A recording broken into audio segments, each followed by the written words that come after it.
నమస్తే, welcome to Telugu రాజ్యం. ఈరోజు మనతో పాటు ఉన్నారు సీనియర్ అనలిస్ట్ భరద్వాజ్ గారు. వారితో మాట్లాడదాం. సార్ నమస్తే. నమస్తే అండి. సార్, ధర్మస్థల వివాదం గతేడాది ఎంత సెన్సేషన్ అయిందో చూసాము. అక్కడ అనేక శవాలు పూడ్చబడ్డాయి అని ఒక పారిశుద్ధ్య కార్మికుడు చెప్పటం, తర్వాత ప్రభుత్వం కొంత అక్కడ తవ్వకాలు చేపట్టడం, దాన్ని కొంత హిందూ సంఘాలు ఆ స్థలాన్ని యొక్క పవిత్రత దెబ్బతింటుందని వాళ్ళు దాన్ని వ్యతిరేకించడం, ఇవన్నీ చూసాము. అయితే ఇప్పుడు రీసెంట్ డెవలప్మెంట్ ఏంటంటే అతను పారిశుద్ధ్య కార్మికుడు అక్కడ అలాంటిది ఏది లేదు అని మళ్ళీ అతను తన వర్డ్స్ని బ్యాక్ తీసుకోవటం. దీని తర్వాత ప్రకాష్ రాజ్ ఏదో ఆయనకి ఫోన్ చేశాడని, మేము నీకు అండగా ఉంటాము, నాకు ఒక 200 కోట్లు వచ్చినాయి, నువ్వు మళ్ళీ తిరిగి అక్కడ ఉందని చెప్పు, అక్కడ శవాలు కూర్చోబడ్డాయని చెప్పు, నీకు ఒక 10 లక్షలు ఇస్తామని ప్రకాష్ రాజ్ గారు చెప్పినట్టుగా అతను చెప్పటం. దీన్నంతా మీడియా కూడా చిలువలు పలువులుగా రాయటం ప్రకాష్ రాజ్ మీద, ఇది ఖచ్చితంగా ప్రకాష్ రాజ్ చేసి ఉంటాడు అని చెప్పడం, ఇవన్నీ జరిగిపోయింది. ఇప్పుడు ఏమంటారు దీని గురించి? ప్రకాష్ రాజ్ నిజంగానే అంత ఆ పని చేస్తాడంటారా? ఏం జరిగిందంటారు? అంటే ఆయన ఆల్రెడీ మీడియా ముందుకు వచ్చి చెప్పుకున్నాడు, నాకేం సంబంధం లేదు, నన్ను అనవసరంగా లాగుతున్నారు అని చెప్పాడు ఆయన. చెప్పి ధర్మస్థల వివాదం అనేది అతను వెళ్ళి పోలీస్ స్టేషన్కి స్వయంగా కన్ఫెస్ అవ్వటం వలన మొదలైన గొడవ. మొదలైన సందర్భంగా చాలామంది ఆ పవిత్రత దెబ్బతీయటం కోసం వాంటెడ్గానే కొంతమంది హిందూ వ్యతిరేకులు చేస్తున్నటువంటి కుట్ర ఇది అని చెప్పి మాట్లాడారు. ఆ మాట్లాడుతున్న సందర్భంలో ప్రకాష్ రాజ్ లాంటి వాళ్ళు కూడా నిజంగానే అక్కడ ఏదన్నా ఉందో లేదో అతని ఎలిగేషన్స్లో, అతని అభిప్రాయాల్లో నిజానిజాలు నిర్ధారణ చేయాలి కదా. తేల్చకుండా ఒక నమ్మకంతో ఎలా వదిలేస్తాం ఏదైనా? ఆ స్థలం పవిత్రమే కావచ్చు, లేదు ఆ స్థలాన్ని ఎవరైతే నిర్వహిస్తున్నారో ఆ నిర్వహిస్తున్నటువంటి వాళ్ళ నుంచి ఏవైనా తప్పులు జరిగి ఉండొచ్చు కదా. కాబట్టి ఒకసారి పోలీసు వారు నిర్ధారిస్తే బాగుంటుంది. అతను కన్ఫెస్ అయ్యాడు, పైగా నేను పాపం చేశాను, ఈ పాపం నన్ను నిలవనివ్వటం లేదు, నేను ఉంటానో చచ్చిపోతానో నాకు తెలియదు, కానీ ఇది ఎక్కడో చోట రికార్డ్ అవ్వాలి అని వచ్చాను మీ ముందుకే అని చెప్పాడు అతను, ఆ పారిశుధ్య కార్మికుడు. చెప్పడంతో జనాలందరూ కన్విన్సింగ్గానే చెప్పాడు అతను. ఈ కన్విన్సింగ్గా చెప్పడం వలన చాలామంది డిమాండ్ చేశారు, దాని మీద ఏదైనా ఒక దర్యాప్తు జరిగితే బాగుంటుంది కదా అని. ఆ దర్యాప్తు జరిగింది, అక్కడ తవ్వకాలు జరిపారు. సిద్ధరామయ్య గారు అప్పుడు ముఖ్యమంత్రి. సిద్ధరామయ్య గారికి ప్రకాష్ రాజు కూడా విజ్ఞప్తి చేశాడట. ఆయనే చెప్పుకున్నాడు, ప్రకాష్ రాజు గారు నిన్న బెంగళూరు ప్రెస్ మీట్లో చెప్పాడు ఆయన. సిద్ధరామయ్య గారికి నేనే చెప్పాను, అది దర్యాప్తు చేసి తేలిస్తే బాగుంటుంది అని.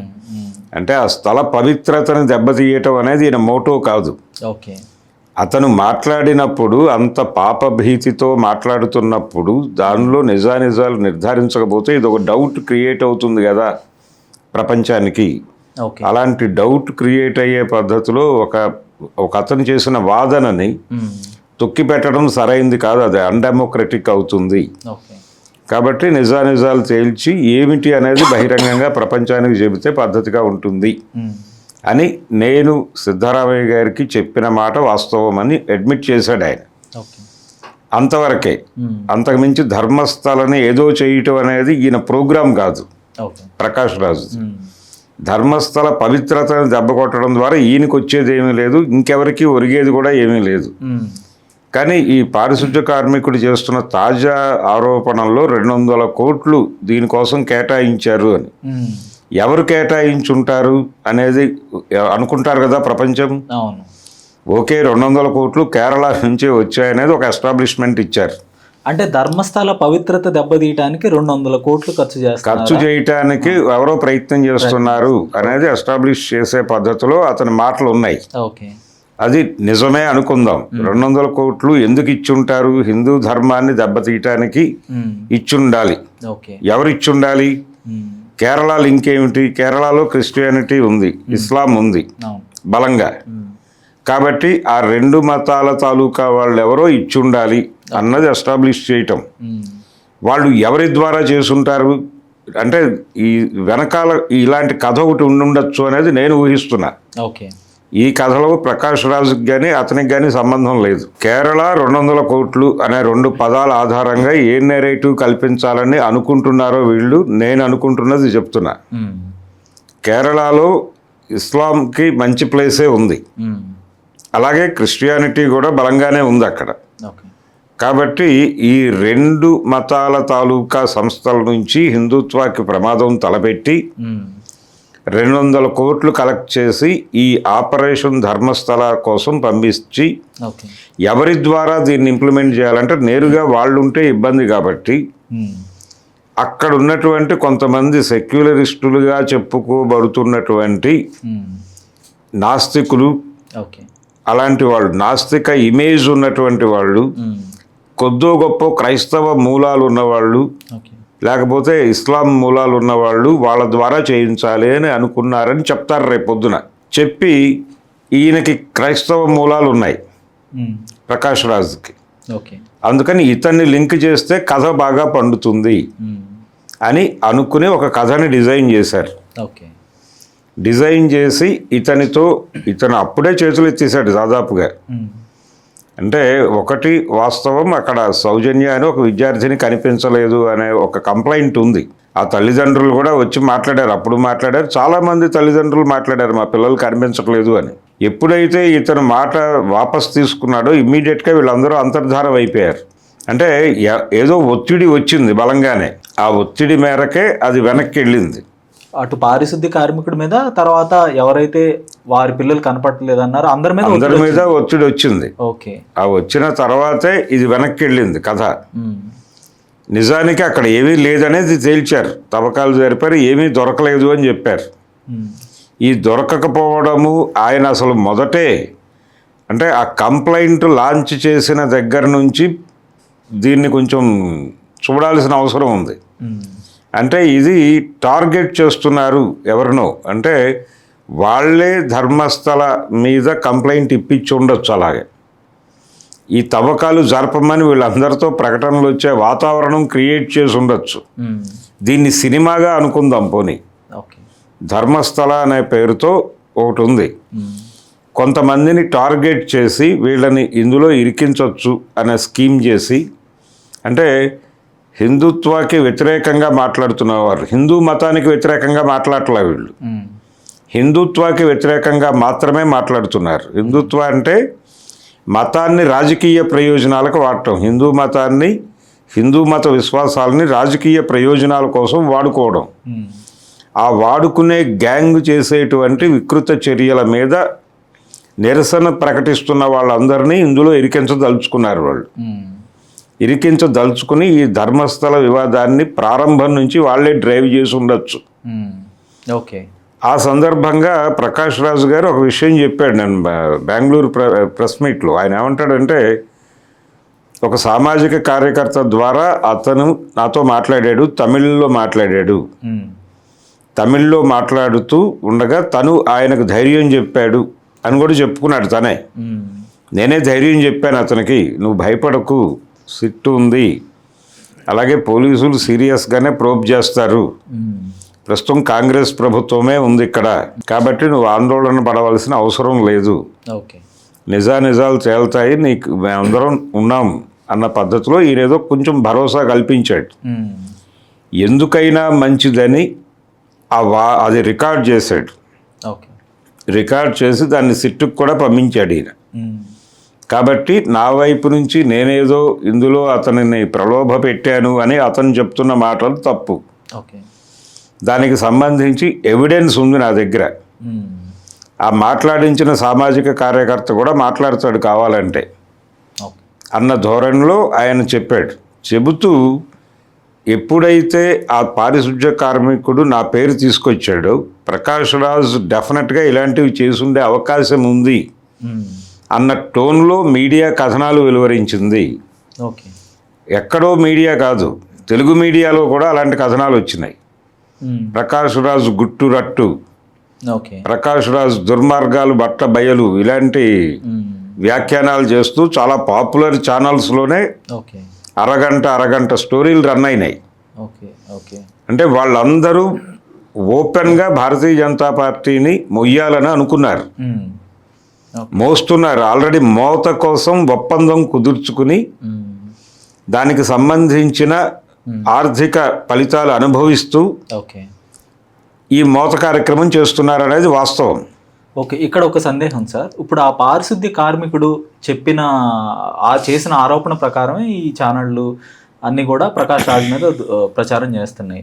ఇప్పుడు అదే పారిశుద్ధ్య కార్మికుడు ట్రాక్ రికార్డ్ తీసుకుంటే ధర్మస్థలి విషయంలో కూడా అతను ముందుగా అక్కడ ఏదో జరిగిందని చెప్పాడు, తర్వాత కాదన్నాడు. మరి ఇప్పుడు చూస్తేనేమో ఆయన మళ్ళీ ప్రకాష్ అంటే ఆ యాంగిల్లో చూడదలుచుకుంటే ఆ రోజున అతను చెప్పిన మాట దేవాలయానికి ఇబ్బంది కలిగించింది, దాని ప్రతిష్టకి ఇబ్బంది కలిగించింది. కానీ తర్వాత ఆయన కాదన్నాడు. ఇప్పుడు ఆలయ ప్రతిష్ట నిలబడింది. ఆ రోజున ఇతనికి ఏదైనా ప్రమాదం జరుగుతుందేమో అని ఇతని వైపు నిలబడిన వాళ్ళ మీద ఇప్పుడు నిందలేస్తున్నాడు అతను. ఆ రోజున దేవాలయం మీద వేసిన నిందలే ఇప్పుడు ఈ రోజున ఈయనకి వీళ్ళు కూడా భరోసా ఇచ్చుండొచ్చు కదా. అదర్ సైడ్ వాళ్ళు ధర్మస్థల బ్యాచ్ ఇచ్చి ఉండొచ్చు అని అనుకుంటే, అంటే ఆ రోజున ఎలాగైతే మాట మార్చాడో ఆ రోజు మాట్లాడింది అబద్ధం అనుకుంటే ఇప్పుడు మాట్లాడుతున్నది నిజమని ఎలా అనుకుంటాం అనేది లాజికల్గా ఒక ఆర్గ్యుమెంట్ చేయొచ్చు. కానీ నేను అది కూడా అంటలేదు. అసలు మొత్తం స్క్రిప్టెడ్ ఏమో అనేది డౌట్ నాకు.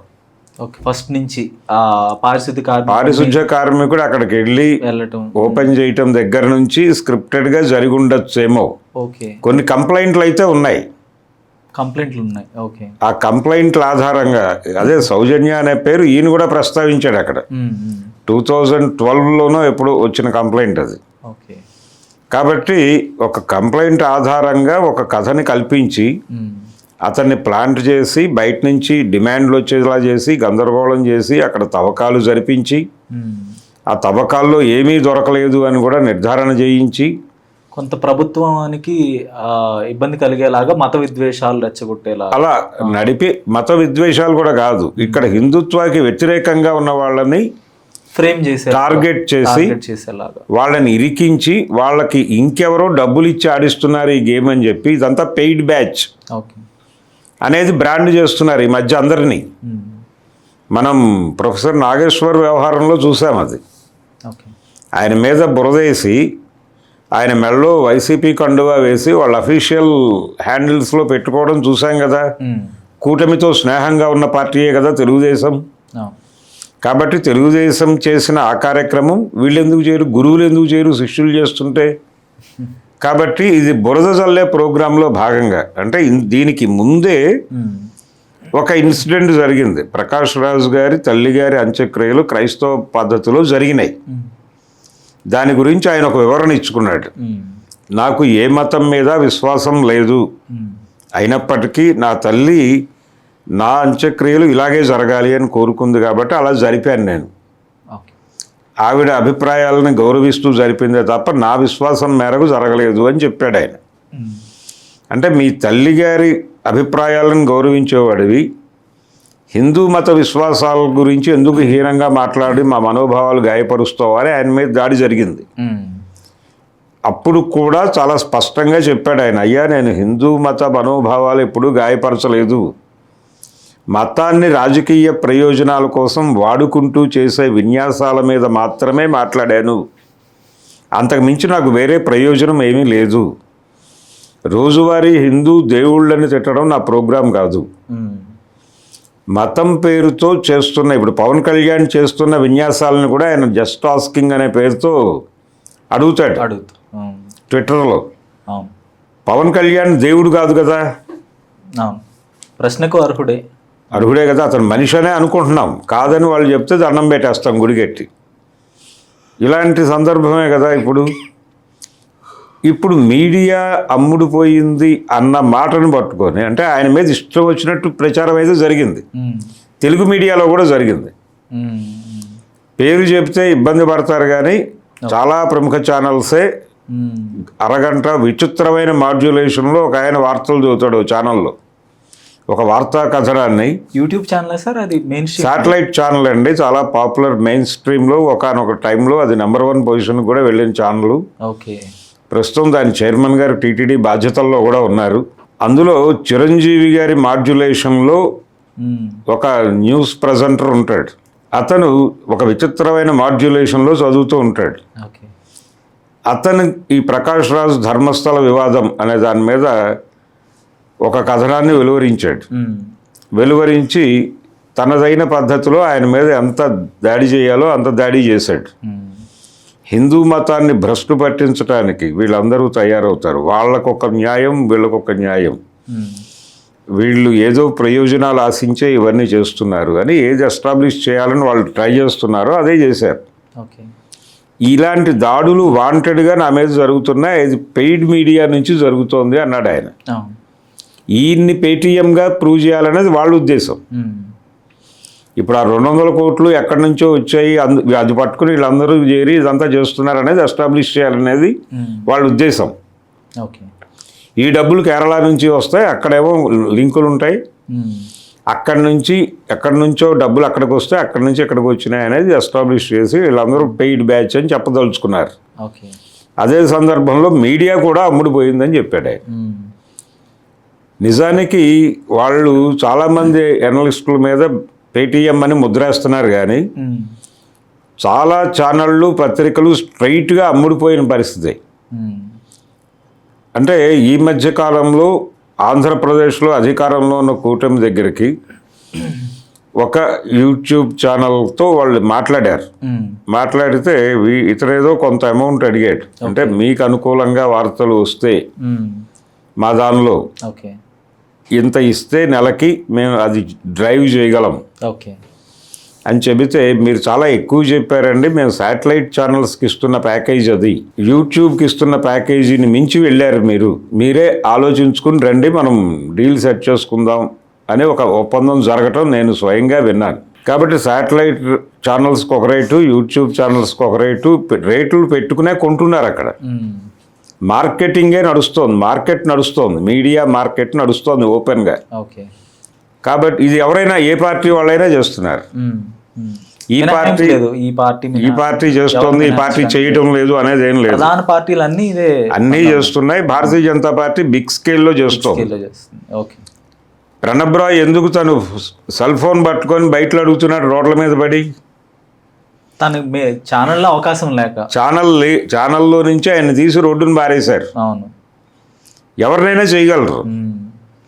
ఇప్పుడు గతంలో ఎలా ఉండేదంటే మీడియా మేనేజ్మెంట్ అంటే వాళ్ళకి ఏ వార్త అవసరమో ఆ బీట్ రిపోర్టర్కి ఏదో చిన్న ఫేవర్ చేసి 4 రోజులు మనకు అనుకూలంగా వెళ్ళవయ్యా, ఇదేదో సెట్ అయిపోతుంది, మరీ దాడులు చేయమాకండి అనేవాళ్ళు. ఇప్పుడు అది కాదు. ఇప్పుడు మీడియా మేనేజ్మెంట్ అంటే మీడియాని కొనుగోలు చేసి దొడ్లో కట్టేయటమే. అప్పుడు ఈ రిపోర్టర్నో ఎడిటర్నో న్యూస్ ఎడిటర్నో బతిమాలక్కర్లేదు. వీళ్ళందరూ ఇన్ టోటల్ పాలేరులుగా మారుతారు వాళ్ళకి. కాబట్టి పాలేరు రాజ్యాన్ని విస్తరింపజేయటం కోసం మీడియాని కొనుగోలు చేస్తున్నారు. అందులో భాగమే ప్రణబ్ రాయ్ ఫోన్ పట్టుకుని రోడ్డు మీద బయటలో అడుగుతున్నాడు. సార్, ఇక్కడ ఒక ప్రశ్న. ఒకప్పుడు రాజకీయ నేతలు, ప్రభుత్వాధినేతలు కానీ వీళ్ళెవరు కూడా పత్రికా యాజమాన్యాల వరకు వెళ్ళేవాళ్ళు కాదు, వాళ్ళని కొనుగోలు చేసే ప్రయత్నాలు జరిగేవి కాదు. అదేదో చిన్న జర్నలిస్ట్ అదే చెప్పాను నేను ఇందాక.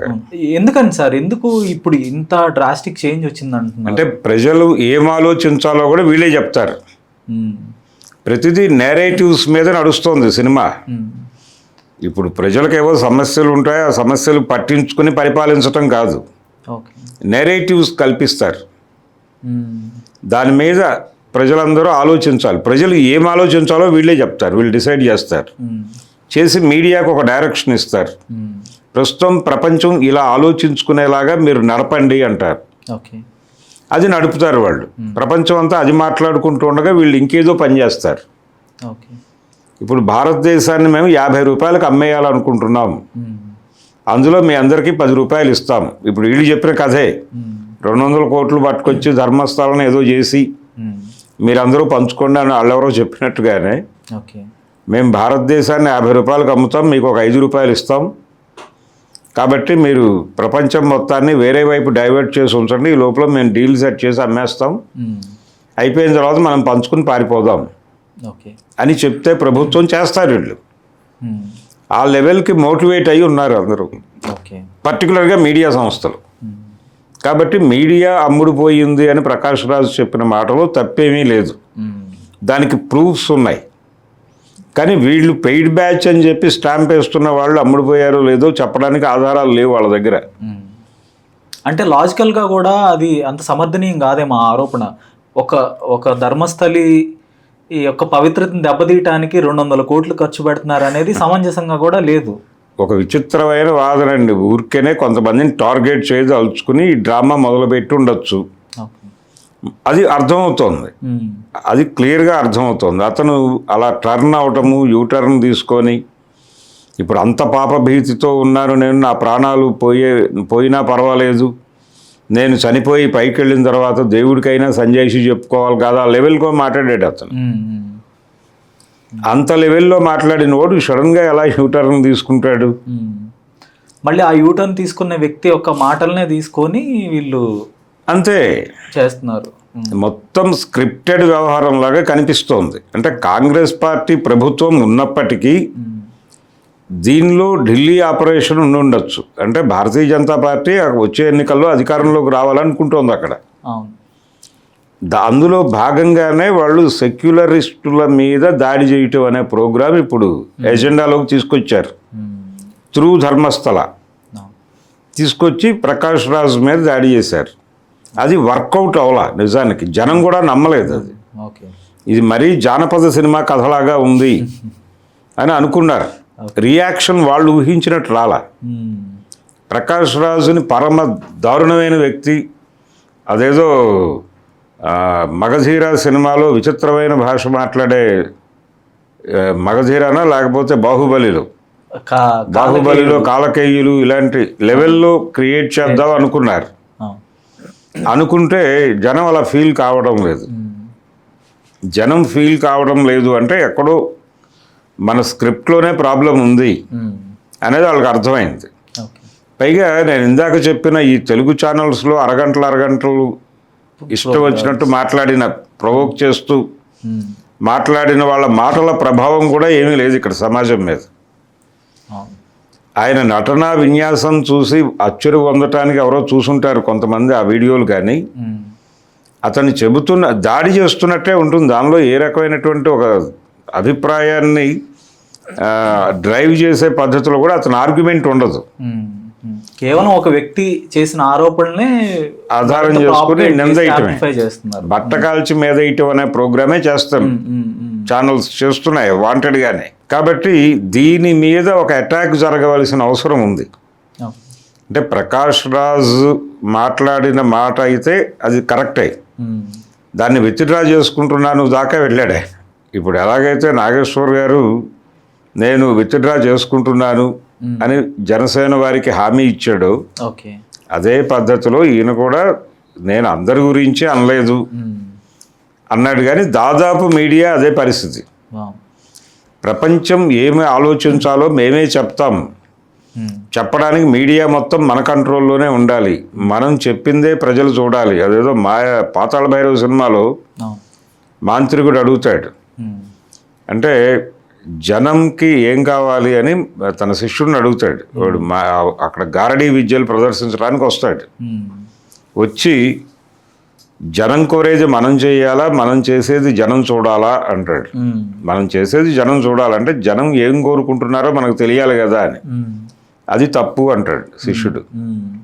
జనమే మనము, మనమే జనము అనుకుని నువ్వేం చేయదలుచుకుంటే అది చెయ్యి, వాళ్ళే చూస్తారు బుద్ధి లేకుండా అంటాడు. అదే జరుగుతోంది ఇప్పుడు. పాతాళ భైరవిలో ఆ నేపాళ మాంత్రికుడి పాత్రలో భారతీయ జనతా పార్టీ ఉంది. ఆ శిష్యుడు డ్రైవ్ చేస్తున్నాడు, జనమే మనము, మనమే జనము, నువ్వేం చేయదలుచుకుంటే అది చేయి, వాళ్ళే చూస్తారు అని.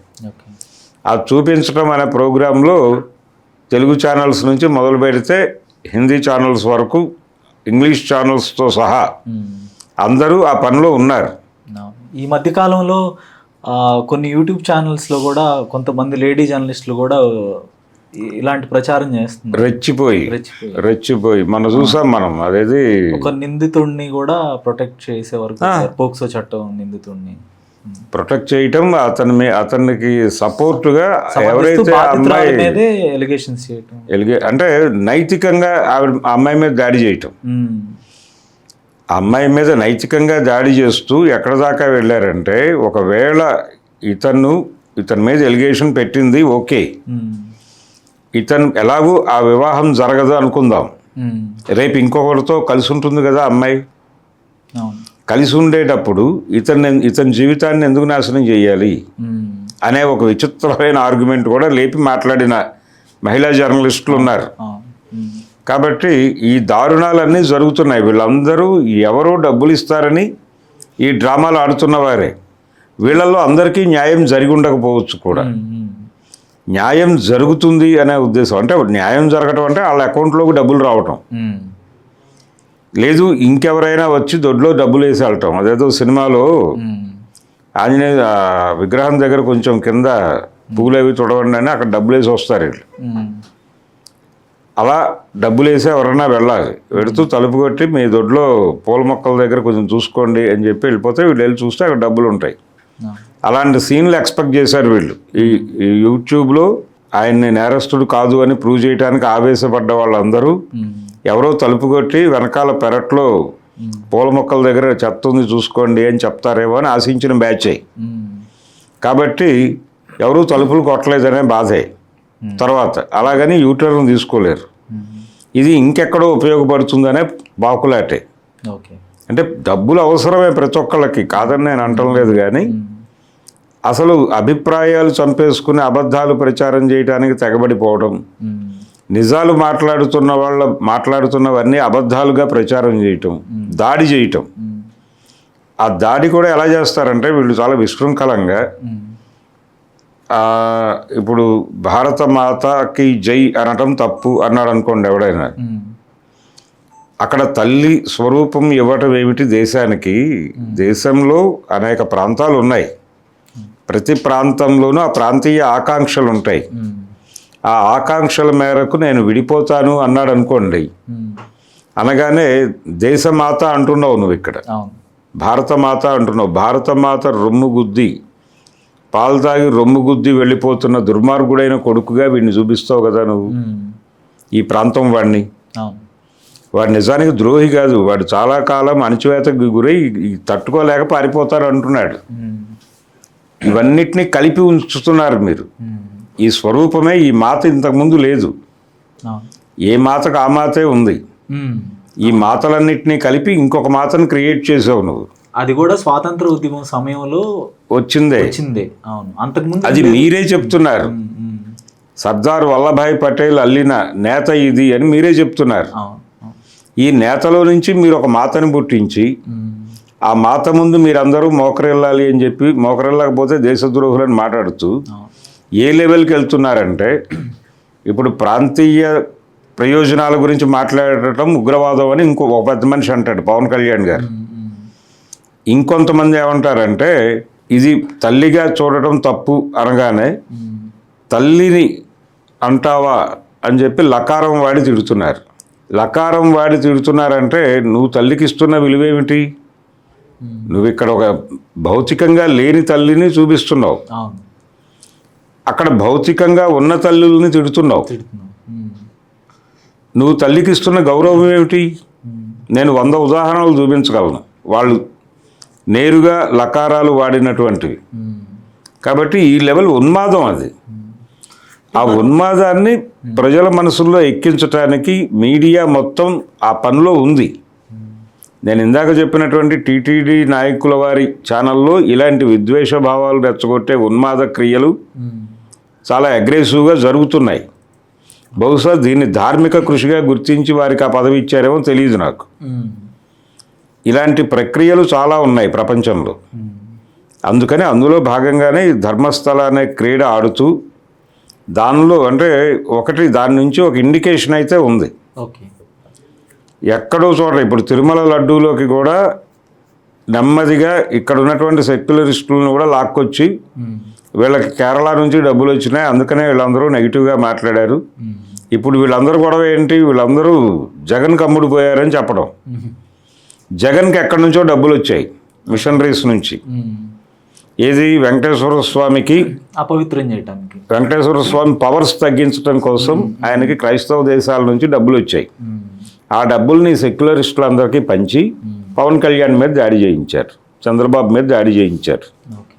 ఇది ప్రోగ్రామ్. ఇలాంటి ఆల్రెడీ సెట్ అయింది ఇక్కడ. అది ఇదే నమూనా కర్ణాటకలో చూస్తున్నాం మనం ఇప్పుడు. ధర్మస్థల పేరుతో ప్రకాష్ రాజు లాంటి వాడిని టార్గెట్ చేసి దాడి చేయటం. ఈ దాడుల గురించి సీరియస్గా మాట్లాడాలి. ఈ మాట్లాడుతున్న క్రమంలో ఎందుకు ఈ డ్రామాలు, ఎందుకు ఈ నెరేటివ్స్ కల్పిస్తున్నారంటే జనంలో భావోద్వేగాలు రెచ్చగొట్టడం అనేదే వీళ్ళ ప్రోగ్రాం. ఈ భావోద్వేగాల మాటున అనేక దోపిడీ కార్యక్రమాలు జరిగిపోతాయి. ప్రపంచం అటువైపు చూడకుండా ఈ డ్రామా ఆడుతూ ఉంటారు. అందుకని వాళ్ళు ధర్మస్థల డ్రామా ఆడినా, లేకపోతే తిరుమల లడ్డూ డ్రామా ఆడినా దీని వెనకాల ఒక ప్రయోజనం ఉంటుంది, ఒక హైడింగ్ ప్రోగ్రాం ఉంటుంది. ఆ హైడింగ్ ప్రోగ్రామ్ను ఫోకస్ చేస్తూ కనీసం ఒక వాక్యమైనా దీని గురించి మాట్లాడాలి. అది జనంలోకి తీసుకెళ్ళి క్యాంపెయిన్ చేస్తే తప్ప వీళ్ళు కంట్రోల్లోకి రారు. అంటే మెయిన్ స్ట్రీమ్ మీడియా మొత్తం వాళ్ళు కొనేశారు. యూట్యూబ్ల మీద కూడా దాడి జరుగుతోంది. విన్న వాళ్ళకి డబ్బులు ఇస్తున్నారు, వినని వాళ్ళ మీద కేసులు పెడుతున్నారు. ఆ గొడవ నడుస్తోంది. ఇది నడుస్తూ ఉండగా రెండో వైపు ఇంకా ఆల్టర్నేటివ్ ఏముంది? గో టు విలేజ్ క్యాంపెయినే. గ్రామాలకు జనంలోకి వెళ్ళి స్ట్రీట్ మీటింగ్స్ పెట్టి చెప్పుకోవటమే. గతంలో విజయవాడలో ఆయన కంటెస్ట్ చేసేవాడు ప్రతి ఎన్నికలోనూ. లవణం గారు కంటెస్ట్ చేసి చిన్న మెగాఫోన్ పట్టుకుని సైకిల్ వేసుకుని ప్రతి సందు మొదట్లోనూ నిలబడి ఒక్కడే తను చెప్పదలుచుకుంది చెప్పి పక్క సెంటర్కి వెళ్ళి మళ్ళీ సైకిల్ మీద అక్కడ ఆ మెగాఫోన్ పట్టుకుని మాట్లాడుతూ ఉండేవాడు ఆయన. ఇలాంటి ప్రచారాలు చేయటం ద్వారా జనాల్లోకి విషయాన్ని తీసుకెళ్ళటం తప్ప వేరే మార్గం కనిపించట్లేదు. ధన్యవాదాలు sir. Thank you. Hello, Telugu రాజ్యం ఛానల్ చూస్తున్నారా? సామాజిక, రాజకీయ, జీవన చిత్రణే తెలుగు రాజ్యం. అతిశయోక్తులు, అసత్యాలు ఉండవు. రాజకీయ కోణం కాదు, ప్రజా కోణమే కొలబద్ద. తెలుగు రాజ్యం వీక్షణ మీ ఉత్తమ అభిరుచికి నిదర్శనం.